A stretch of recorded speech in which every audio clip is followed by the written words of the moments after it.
Hello po, mapagpalang tanghali po sa lahat na nakikinig ng online preaching. Una-una po, magte-testimony naman po kung gaano kadakila ang Diyos na kumikilos sa ating buhay. Salamat sa kalakasan na binibigay ng Diyos sa araw-araw. Ang Diyos ay napakabuti at tapat sa ating buhay. Kung meron tayong relasyon sa Diyos, hindi niya tayo hahayaan na mapahamak sa sitwasyon ng ating buhay dahil minamahal po tayo ng ating Panginoon. Marami siyang revelation kapag tayo nakakapagbasa ng salita ng Panginoon. Pinapaalala niya doon na hindi nagkukulang ang Panginoon sa ating buhay. Pilit niya tayong inaabot sa sitwasyon ng ating buhay kasi ganun po tayo kamahal ng ating Panginoon dahil ang Panginoon ay hindi nagbabago at hindi niya tayong hahayaan na tayo mapahamak kasi mahal po tayo ng ating Panginoon. Yun lang po testimony po kung gano'ng kadakila ang Diyos na umiibig. Tayo ngayon dadako ngayon sa ating gawain.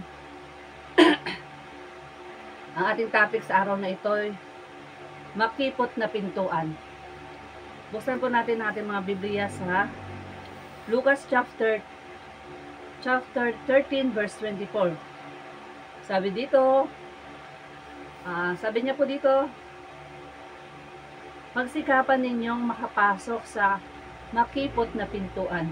Sinasabi ko sa inyo, marami ang magpupumilit pumasok, ngunit hindi makakapasok. Emet po ba? Bago po yan, manalangin muna tayo para gabayan tayo ng ating Diyos sa ating gawain sa araw na ito. Tayo po yung manalangin. Amang Diyos na makapangyarihan sa lahat, na may likha ng langit at lupa. Sa araw na ito, Father God, lumalapit po kami sa iyo, nagpapakumbaba. Patawarin mo po kami sa aming mga nagagawang kasalanan.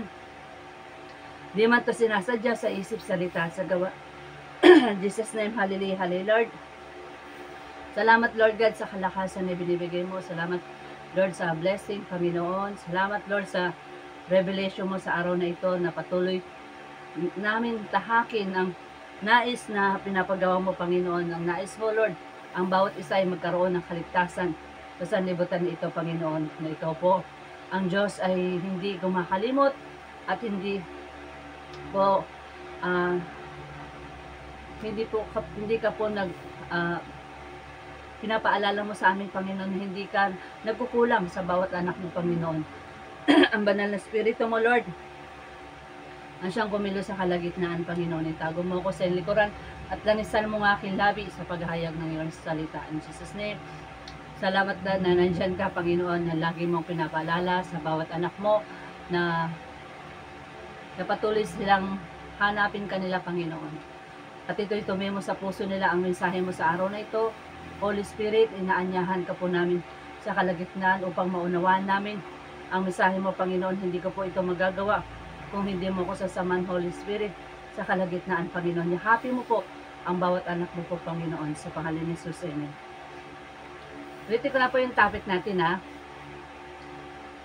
makipot na pintuan. Lucas chapter 13 verse 24.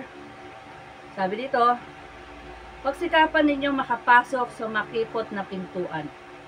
Sinasabi ko sa inyo, marami ang magpupumilit na pumasok, ngunit hindi makakapasok. Amen mo ba? Sa ating buhay, hanapin natin ang Panginoon sa ating buhay. Kapag nakakilala ka na sa Panginoon, tanggapin natin ang ating Panginoon ng buong puso sa ating buhay. Dahil ang Diyos ay lagi nagpapaalala kung gaano niya tayo kamahal ng ating Panginoon.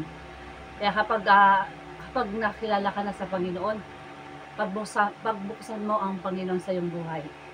Dahil napakabuti at tapat ng ating Panginoon. Naalala ko po nung bagong Christian pa lang po ako, nung nanaginip ako ng makipot na pintuan.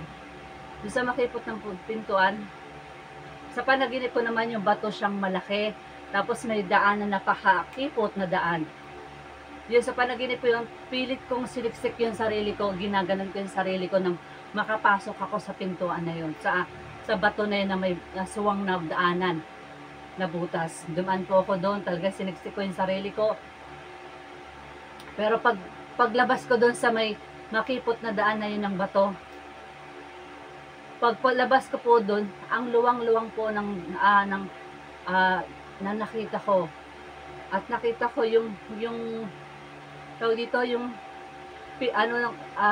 kalangitan na may ginto. Yung ginto po, parang palasyo yung nakita ko. Puro ginto ang lahat. Sabi ko, Lord, bakit ganito yung nakita ko sa panaginip ko? Kaya tinititigan ko yung lugar na yon, yung gate na yon, ginto, yung bahay ginto.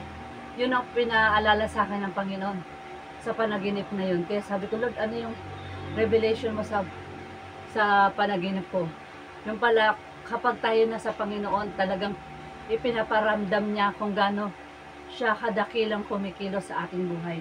Amen po ba? Kaya nga sabi ito, pagsikapan ninyong makapasok sa makipot na pintuan, sinasabi ko sa inyo, marami ang magpupumilit na pumasok kung hindi makakapasok. Kapag na tayo na sa Panginoon, pagsikapan natin na tayo'y nasa presensya ng Panginoon, huwag tayong hihiwalay. Kapag tayo hiwalay sa presensya ng Panginoon, hindi tayo makakapasok sa paroroonan na ating Panginoon. Kapag tayo hiwalay, wala ang magagawa ang Panginoon sa ating buhay. Amen po ba? Sabi to, number 1, knock at your heart. Kaya sabi dito, pumasok sa inyong puso. Kailangan papasukin natin sa ating puso ang ating Panginoon. Kapag kumakatok na ang Panginoon sa ating buhay, sa ating puso, pagbuksan natin ang Panginoon. Huwag nating hayaan na babaliwalain ang ating Panginoon sa ating buhay. Kapag binaliwala natin ang Panginoon, tayo di babaliwalain ang ating Panginoon. Kaya napakahalaga po yung pagbubuksan natin ang ating Panginoon sa ating puso. Kapag kumakatok na ang Panginoon sa puso natin, huwag na natin patigasin ang ating puso. Sumunod tayo sa kalooban ng Diyos. Ay nais ng Diyos sa atin na tayo'y magkaroon sa Kanya ng pananampalataya. Amen po ba? Sabi dito, Revelation chapter 3 verse 20. Ano po ba ibig sabihin sa Revelation chapter 3 verse 20? Pahayag sa Tagalog. Pahayag chapter 3 verse 20. Tignan mo, nakatayo ako at kumakatok sa pintuan, kung diringgin ninyo ang aking tinig at bubuksan ang pintong, papasok ako, kakain akong kasalo niya. Amen po ba? Kaya dito kapag ang Panginoon kumakatok sa ating puso at naririnig natin yung mensahe ng Panginoon, huwag na natin patigasin ang ating puso, pagbuksan na natin ang ating Panginoon. Tanggapin na natin ang ating Panginoon. Bilang nakakilala tayo sa Panginoon, tanggapin na natin siya. Amen po ba? Kaya minsan tinatapik tayo ng Diyos para tayo magbalik loob sa ating Panginoon. Titin ko lang po, napakaganda po ng verse eh. Tignan mo, tignan mo, nakatayo ako at kumakatok sa pintuan, kung diringgin ninuman ang aking tinig at bubuksan ang pinto, papasok ako at kakain akong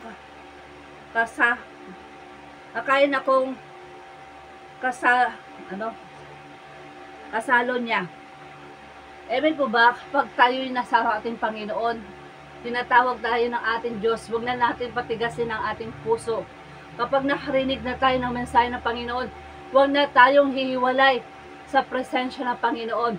Ang nais ng Diyos sa atin na tayo lumapit sa Kanya, na tayo magkaroon ng pananampalataya, na tayo magkaroon ng relasyon sa Diyos. Hinahanap tayo ng Diyos. Pagbuksan natin ang ating Panginoon sa ating buhay, sa ating puso, sa ating kaisipan. Amen po ba? Kapag hinahanap natin ang Diyos, matatagpuan natin ang ating Panginoon kung tayong bukal sa puso natin na hinahanap natin ang Panginoon. Kasi gano'n niya tayo kamahal. Minamahal tayo ng ating Panginoon. Kaya kapatid, huwag kang mapanghinaan ng loob, lumapit ka sa Diyos. Huwag kang susuko sa mga pagsubok na nararanasan mo. Dahil sa pagsubok na yan, tinitesting ka ng Panginoon kung gaano katatag ang pananampalataya mo sa Kanya. Amen po ba? Pag nandyan ang Panginoon sa buhay mo, huwag mo siyang hayaan na lumalayo ka sa Kanya. Kapag lumalayo ka sa Diyos, walang magagawa ang Panginoon kung lalayo ka sa Kanya. Pero kapag lalapit ka sa Panginoon, makikita mo ang mga bagay na dakilang ginagawa ng Diyos sa buhay mo. Kaya napahalaga na meron tayong pananampalataya sa ating Panginoon at huwag po tayong maghinaan ng loob. Kaya kapatid, huwag kang susuko sa mga pagsubok na nararanasan mo. Nakilala mo Panginoon, sabi nga ng Panginoon, mabuti pang hindi mo ako nakilala kaysa nakilala mo ako na bigla kang lalayo sa Diyos. Bigla kang tatalikod sa ating Panginoon. Amen po ba? Kaya ayaw na Diyos na tayo humihiwalay sa Kanya. Kahit anong hiwalay natin sa Panginoon, pero inaabot at inaabot pa rin tayo ng Panginoon kasi mahal ka niya, mahal tayo ng Diyos. Kahit ano man na nagawa mo kasalanan, pilit ka pa rin inaabot ng Panginoon. Ganon kanya kamahal. Ganon niya tayo binibigyan ng pagpapahalaga. Dahil sa cross ng Kalbaryo na tayo tinubos sa ating mga kasalanan. Amen po ba? Next po. Number 2. Makipot na daan, pintuan. Sabi dito sa verse Mateo chapter 7 verse 14. Tignan mo, buksan natin ang ating Biblia. Sa Mateo chapter 7 verse 14. Sabi po sa 7 verse 14. Ngunit ang makipot na pintuan at makitid na daan papunta sa buhay na kakaunti ang nakakatagpo nito. Amen po ba? Sabi dito sa Panginoon, sabi niya, yung makipot na pintuan at makitid na daan papunta sa buhay na kakaunti ang nakakatagpo nito. Amen po ba? Dun sa pintuan na maluwag. Sabi dito sa verse 13 13 po, ulitin po yung 13. Pumasok kayo sa makipot na pintuan sapagkat maluwang ang pintuan, malapad ang daanang papuntang kapahamakan. Ito ang dinadaanan ng marami. Verse 14. Ano po tayo? Mateo chapter 7 verse 14 po. Ngunit ang makipot na pintuan at makitid ang daan papunta sa buhay ng kakaunti ang makakatagpo. Yan. Ayun po ba yung maluwag na pintuan at makipot? Sa maluwag na pintuan, marami ang mga taong pumupunta doon na walang pagkakilala sa Diyos. Na ang makamundong tinatahak, na makasalanan na tinatahak. Yun ang sinasabi ng maluwag na pintuan. Maraming pumupunta doon sa maluwag na pintuan. Yung makitid at makipot na daan papunta sa buhay na kakaunti ang nakakatagpo. Yung mga merong kaligtasan at marelasyon sa Panginoon. Yung mga tumanggap sa Panginoon. Yung mga na may pananampalataya sa ating Panginoon. Kakaunti ang tinig ng salita ng Panginoon, kakaunti ang mga humahanap sa Diyos. Mas gusto nila sa maluwag na pintuan, hindi nila alam kapahamakan ang kanilang nanaisin. Kaya kapatid, sa ating buhay, mas tahakin natin yung makipot na pintuan. Sa makitid at makipot na pintuan, ay ito'y papunta sa buhay na walang hanggan. Tahakin mo yung daang nais ng Diyos na pinapagawa sa atin. Amen po ba? Kaya napakabuti at tapat ng Panginoon. Ang mga tao pasama ng pasama doon sa pintuan na maluwag. Yung maluwag na pintuan, ito'y kapahamakan. Sa makitid na pintuan, ikaw ay naroon sa presensya ng Panginoon. Dumadaan ka man sa mga pagsubok, pero tahakin mo yung makitid na pintuan. Ito'y makitid na pintuan, buhay na walang hanggan. Kay Kristo Jesus na ating Panginoon. Amen po ba? Kaya napakalaga po na magkaroon tayo ng pagkaunawa sa ating Panginoon. Na magkaroon po tayo ng relasyon sa Kanya. Amen po ba? Sabi niya rin sa John chapter 14 verse 6. Sabi niya, ako ang daan at katotohanan at walang makakapunta sa Ama kundi sa pamamagitan ko. Ako ang daan at katotohanan at walang makakapunta sa Ama kundi sa pamamagitan ko, sa ating Panginoon. Sabi ni Jesus dun, sabi ni Jesus, ako ang daan at katotohanan at walang makakapunta sa Ama kundi sa pamamagitan ko. Sa ating Panginoon, siya ang daan, si Jesus Cristo sa ating buhay. Siya ang the way, the truth, and the light, di ba po? Kaya napakabuti at dakila ng ating Panginoon. Tahakin natin yung nais na pinapagawa ng Panginoon. Tahakin natin yung landas na sinasabi ng ating Panginoon dahil ang Diyos ay hindi kailanman nagbabago at nagkukulang. Kaya ulitin ko lang po yung verse nyo na. Sabi niya sa John chapter 14 verse 6. Sumagot si Jesus, ako ang daan at katotohanan at ang buhay. Walang makakapunta sa Ama kundi sa pamamagitan ko. Si Jesus Cristo ang ating daan sa pamamagitan ng ating Diyos. Iniligtas tayo sa ating mga kasalanan. Binigyan tayo ng second chance ng Panginoon para tayong maligtas sa ating mga kasalanan. Kahit hindi tayo kaibig-ibig, minahal ng ating Panginoon. Kaya kapatid, yung pintuan na nasa iyo, huwag mong ipagsasara ang Panginoon sa buhay mo. Pagbuksan mo siya para papasok ang Panginoon sa ating buhay. Amen po ba? Kaya lagi natin pagbuksan ng ating Panginoon sa ating buhay. Amen po ba? Next po, number 3. Ang maluwag na pintuan, yun kanina, pumasok kayo sa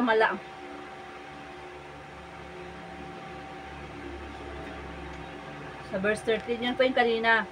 Pumasok kayo sa makipot na pintuan, sapagkat maluwag ang pintuan, mapalad ang daang papunta sa kapahamakan. Ito ang dinaraanan ng marami.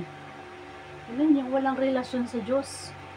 Yung patuloy nagkakasala na walang relasyon sa Diyos. Sa maluwag na pintuan ng puso nila, ito'y kapahamakan. Ito'y kapahamakan sa buhay ng bawat tao. Kapatid, kung ang mga tao walang pananampalataya at walang takot sa Diyos, sa maluwag na pintuan ay kapahamakan. Pero kapag ang Diyos hinahanap mo, tinatanggap mo sa iyong buhay, sa makipot na pintuan ka. Pumasok ka man sa mga pagsubok sa buhay mo, pagsubok na nararanasan mo na ito, sa makitid na pintuan. Dumaan ka man sa makitid na pintuan sa pagsubok na dinadaanan mo sa buhay mo. Sa bawat pagsubok na dinadaanan mo sa buhay mo sa makitid na pintuan, ito'y kaligtasan. Tinitesting tayo ng Panginoon kung susuko ka ba o bibitiw ka na ba sa pananampalataya mo. Ibigay mo lang sa Kanya lahat. Lahat sa Kanya. Ipaparanas niya ang kapangyarihan ng Diyos. Dito sa mundo na ito, maraming temptation. Sa mundo na ito, maraming kalungkutan, maraming kabighatian, maraming pagsubok. Pero kapatid, kapag nasa Diyos ka, lahat ng pagsubok na yan, malalagpasan mo kapag may tunay kang Diyos na nilalapitan sa buhay mo. Kapag may relasyon ka sa Diyos, kapag binigay mo yung buhay mo sa Diyos, doon mo mararanasan ang kapangyarihan ng Diyos sa ating buhay. Amen po ba? Kaya wag po tayong manawa. Magkaroon tayo ng pananampalataya sa ating Panginoon. Dahil ang Diyos ay hindi kailanman nagbabago. Napakabuti at tapat ng ating Panginoon. Hindi niya tayo hayaan na mapahamak. Kaya kapatid, tahakin mo yung makipot ng tutuan. Ito'y patungo sa kaligtasan. Kapag ang mga tao nasa karamihan kamundo, lahat nasa makamundo ang mga tao sa pintuang maluwag. Ito'y nagbibigay ng kapahamakan. Yung relasyon natin sa Diyos. Papasukin natin ang ating Panginoon sa ating buhay. Kaya napakalaga kung bakit lagi pinapariman sa atin ng Panginoon na magkaroon tayo sa Kanya ng pagmamahal. Ang nais ng Diyos sa atin ay maligtas. Ayaw niya na may mahahamak. Ayaw niya mapunta sa dagat-dagatang apoy. Kaya lagi niya pinapaalala sa atin, anak, narito lang ako. Anak, ano man nagawa mong kasalanan, lumapit ka sa akin. Hindi tinitignan ng Diyos ang ating mga karumihan. Mas tinitignan ng Diyos na may relasyon ka sa Kanya. Mas tinitignan ng Diyos yung pag-ibig mo sa Kanya. Amen po ba? Kayo lang po ang mababahagi ko, ang Diyos ay pilit tayong minamahal. Pilit tayong inaabot ng ating Panginoon sa ating buhay. Yun lang po, sa Diyos po ang lahat ng kapurihan. Tayo po yung mga tayong manalangin. Amang Diyos na makapangyarihan sa lahat na may likha ng langit at lupa. Kaya sa araw na ito, Father God, na ikaw maparangalan. Patawarin mo po kami, Lord, sa mga nagagawa namin kasalanan. Hindi man ko sinasadya sa isip, salita at sa gawa ng Jesus' name. Salamat, Lord God, sa mensahe mo sa araw na ito, Panginoon. Na tumimo sa puso namin ang mensahe mo. Napakalaga, Lord, yung hinahanap ka namin, Panginoon. At magkaroon kami ng kauhawan, kasabikan, relasyon sa iyo. Sa Espiritu at katotohanan, buksan mo ang kaisipan ng bawat anak mo. Sa araw na ito, Panginoon. Katagpuin mo sila, Panginoon. Yakapin mo sila, Lord, na nandyan ka. Na hindi mo sila kailanman iniwan, pinabayaan, Panginoon. Jesus' name, na tumimo sa puso namin, Lord. Ang mensahe mo sa araw na ito, Lord. Natahakin namin ang nais na pinapagawa mo, Panginoon. Yakapin mo kami at i-reveal ang lahat ng mga bagay sa araw na ito, Lord. Patuloy kang kumilos sa aming buhay. Pagpalain mo, Lord, ang lahat na nakakinig ng iyong salita na ito'y tumimo sa puso nila ang mensahe mo, Panginoon. Katagpuin mo ang bawat anak mo, Panginoon. In Jesus' name, hallelujah. At kung sino man ang mga may karamdaman, sakit sa araw na ito, Lord, touch him by the blood of Jesus. Alisin mo po ang mga sakit, karamdaman sa kanilang katawan, simula ulo hanggang talapakan. In Jesus' name, hallelujah. Hallelujah, Lord God, sa pangalan ng Jesus. At dagdagan mo, Lord, ang aming pananampalataya na hindi kami susuko, pagkos hanapin ka namin, Panginoon, sa Biblia ang kaparaanan, Panginoon. Sa araw na ito, ang banal na Espiritu mo, ang siyang kumilos, Panginoon. Salamat, Lord, sa araw na ito, tunay ka nga, O Diyos, na makapangyarihan, na ikaw hindi nagbabago, hindi nagkukulang, Panginoon. Minamahal mo kami at inaabot, Panginoon. Sa iyo mo po na makapangyariang dugo ang aming panalangin sa araw na ito, anumang nawalang lakas sa akin, muli mo itong ibalik, Panginoon, sa pangalan ng Jesus. In Jesus' name, hallelujah. God the Father, God the Son, God the Holy Spirit. In Jesus' name, hallelujah. Pagpalain mo, Lord, ang lahat na nakakinig ng iyong salita. Sa pangalan ng Jesus, amen. Salamat po sa inyo lahat. God bless po.